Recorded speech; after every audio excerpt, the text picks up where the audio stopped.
उमर अब्दुल्ला साहब ने जो फैसला किया है कि बस में महिलाओं का सफ़र जो है वो फ्री होगा तो ये बहुत बड़ी बात है। बीजेपी वाले भी ये कहते थे लेकिन वो कर नहीं पाए। पूछना चाहता हूं सरकार को कि जम्मू कश्मीर में 80% ऐसे गांव हैं जहां पर आरटीसी की बसें नहीं चलती हैं। जो नेशनल कॉन्फ्रेंस का जो मैनिफेस्टो है वो इन 5 सालों के अंदर पूरे का पूरा लागू होगा। इन्होंने लॉलीपॉप दिया है, असल में इन्होंने जम्मू कश्मीर के लिए कुछ नहीं किया है। जो भी जम्मू कश्मीर में चल रहा है, आज जो केंद्र सरकार की योजनाएं हैं उसी के सहारे जम्मू कश्मीर तरक्की की राह पर चल रहा है। ये कहना चाहता हूँ, वो तो ये कहते थे कि 2 करोड़ नौकरियां साल में जो है वो देश के बच्चों को दी जाएंगी, दी उन्होंने। मैं कहता हूँ सबसे बड़ी फराडी, सबसे बड़ी झूठी अगर पार्टी कोई हिंदुस्तान में है तो वो भारतीय जनता पार्टी। जम्मू कश्मीर की जनता भली भांति जानती है कि नेशनल कॉन्फ्रेंस सरकार ने जो भी अपना घोषणा पत्र जो जनता के सामने समक्ष रखा था वो सरासर झूठ था और आज उसको जो झूठ है वो आज सामने आ रहा है। ये जम्मू कश्मीर सरकार ने उमर अब्दुल्ला साहब की क़यादत में जो बजट पेश किया है बहुत बेहतरीन बजट है। सिलेंडर मिल रहे हैं लोगों को, क्या यानी राशन की स्केल बढ़ाई है इन्होंने, क्या बिजली यानी जो बोला था वो फ्री दे रहे हैं। एक भी वायदा इन्होंने जो किया था अभी तक पूरा नहीं किया। बजट में टूरिज्म को बढ़ोतरी दी गई है, हेल्थ में बढ़ोतरी दी गई है और महिलाओं को जो हमारी बच्चियां, जो छोटी बच्चियां जो शादी के लिए उनको 25,000 रुपये का फ़ायदा जो है वो बढ़ाया गया है। और जो ये बजट जम्मू कश्मीर में इन्होंने दिया है, मुझे लगता है कि जम्मू कश्मीर की जनता को वो खुद अपने आप को ठगा हुआ महसूस कर रही है और मिडिल क्लास के लिए तो कुछ भी नहीं। सबसे पहले जो बजट आया वो बिल्कुल बेकार कहेंगे, ऐसे कोई इसमें स्वरूप रखा ही नहीं गया। युवाओं के लिए तो बिल्कुल भी कुछ नहीं रखा गया। जो वादे सरकार ने किए थे कि हम 200 बिजली यूनिट फ्री देंगे, फ्री में उन्होंने कंडीशंस ये पहले बताना चाहिए था कि आप एवाई को दोगे, जो बीपीएल को भी नहीं मिल रहा और ख़ासकर जो मिडिल क्लास फैमिली, ज़बरदस्ती आपने स्मार्ट मीटर भी थोपे, तब आपने बोला कि अब पहले स्मार्ट मीटर लगाओ फिर 200 यूनिट फ्री। तो ये कुल मिला के विश्वासघात किया हमारे लोगों के साथ। तो ये कहीं ना कहीं नाकाम रही सरकार, क्योंकि ये पूरी तरह से जो इन्होंने मैनिफेस्टो में जो बातें कहीं और युवाओं के लिए इन्होंने कहा था कि नौकरियां देंगे, कुछ भी नहीं रहा। और आप देख सकते हैं कि बेकार बजट, सबसे कहता हूं कि 3rd क्लास जो बजट इस बार जम्मू कश्मीर का गया। बहुत ही पॉजिटिव बजट है और इसमें मैक्सिमम सोशल सेक्टर्स को कवर होते हुए दिख रहा है। जिस प्रकार से गवर्नमेंट ने जो इलेक्शन के वक्त गारंटीज़ की बात की थी वो गारंटियाँ पूरी होती दिख रही हैं इस बजट में।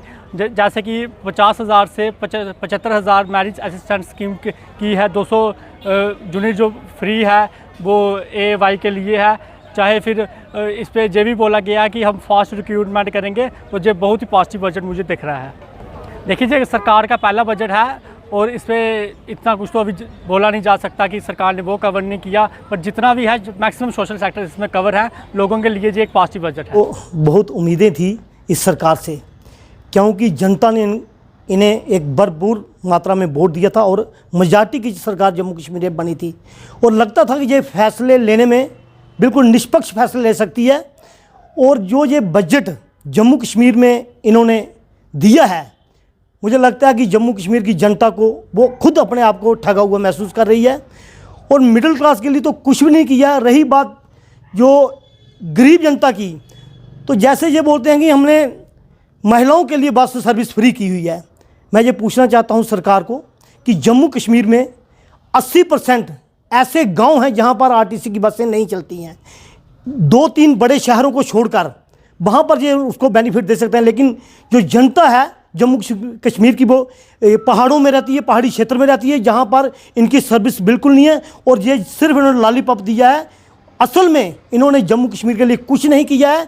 जो भी जम्मू कश्मीर में चल रहा है, आज जो केंद्र सरकार की योजनाएं हैं उसी के सहारे जम्मू कश्मीर तरक्की की राह पर चल रहा है। और जहां से उम्मीद करना, जहां से कोई अपेक्षा रखना सरकार से, बिल्कुल ही मतलब बेवकूफ़ी होगी। यहाँ पर कुछ होने वाला नहीं है। 12 सिलेंडर मिल रहे हैं लोगों को, क्या यानी राशन की स्केल बढ़ाई है इन्होंने, क्या बिजली यानी जो बोला था वो फ्री दे रहे हैं। एक भी वायदा इन्होंने जो किया था अभी तक पूरा नहीं किया है।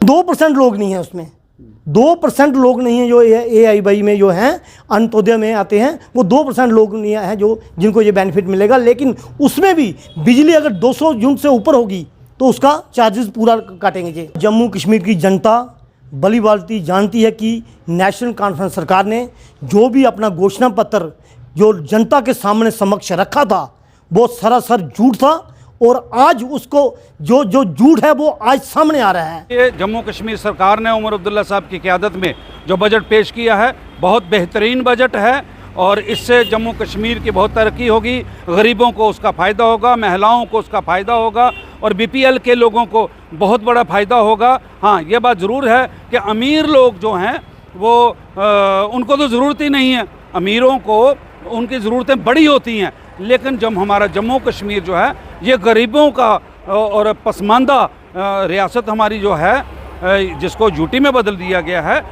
इस बजट से हमारे जम्मू कश्मीर के लोगों को बहुत बड़ा फ़ायदा होगा। इस बजट में टूरिज़्म को बढ़ोतरी दी गई है, हेल्थ में बढ़ोतरी दी गई है, और महिलाओं को जो हमारी बच्चियां जो छोटी बच्चियां जो शादी के लिए उनको 25,000 रुपये का फ़ायदा जो है वो बढ़ाया गया है। और मैं कहता हूं कि हर शोबे में कोई ना कोई उसमें बढ़ोतरी जो है वो दी गई है। मैं ये समझता हूं कि ये बहुत अच्छा बजट जो है उमर साहब ने पेश किया। देखिए, उमर अब्दुल्ला साहब ने जो फैसला किया है कि बस में महिलाओं का सफ़र जो है वो फ्री होगा, तो ये बहुत बड़ी बात है। बीजेपी वाले भी ये कहते थे लेकिन वो कर नहीं पाए, लेकिन अगर उमर साहब ने ये बात कही है तो ये होगा। और जो नेशनल कॉन्फ्रेंस का जो मैनिफेस्टो है वो इन 5 सालों के अंदर पूरे का पूरा लागू होगा। उमर अब्दुल्ला जो है वो एक बड़ा साफ, शफाफ और साफ दिल का इंसान है। वो जो कहता है वो करता है, जो नहीं हो सकता है वो साफ इनकार कर देता कि ये नहीं होगा।